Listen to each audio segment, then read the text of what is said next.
ఆంధ్రప్రదేశ్ తొలి ముఖ్యమంత్రి బ్రిటిష్ వారికి రండిరా కాల్చండిరా అని ఎదురొడ్డిన ధైర్యశీలి ఆంధ్ర కేసరి టంగుటూరి ప్రకాశం పంతులు వర్ధంతి సందర్భంగా కార్పొరేషన్ అధికారులు పట్టించుకోకపోవడంతో బ్రాహ్మణ సేవా సంఘాల సమితి ఆధ్వర్యంలో ఆయన విగ్రహానికి పాలాభిషేకం చేశారు. అధికారుల తీరుకు నిరసనగా నల్ల బ్యాడ్జీలు ధరించి మంగళవారం సాయంత్రం మార్కెట్ వద్ద ఆంధ్ర కేసరి టంగుటూరి ప్రకాశం పంతులు విగ్రహానికి పాలాభిషేకం చేశారు.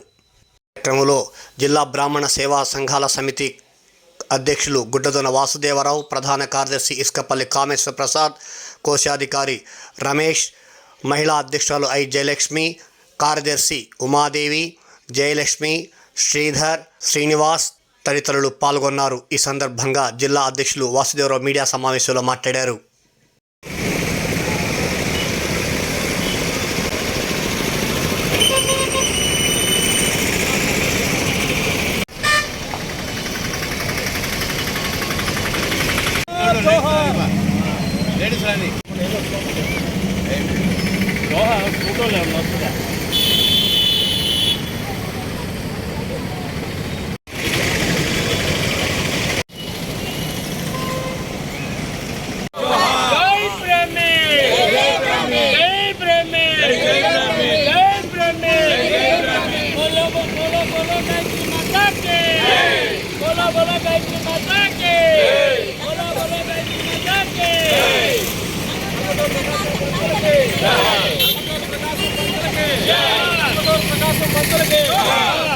ప్రకాశం పంతులకి ప్రకాశం పంతులకి జోహార్ జోహార్ జోహార్ జోహార్ జోహార్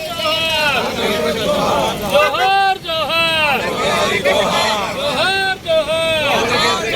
ఈరోజు శ్రీ టంగుటూరి ప్రకాశం పంతులు గారి 68వ వర్ధంతి సందర్భంగా యావత్ బ్రాహ్మణ సంఘాలందరూ కూడా వారి వర్ధంతిని పురస్కరించుకొని వారి నివాళులు అర్పించడానికి ఇక్కడికి వచ్చేశారు.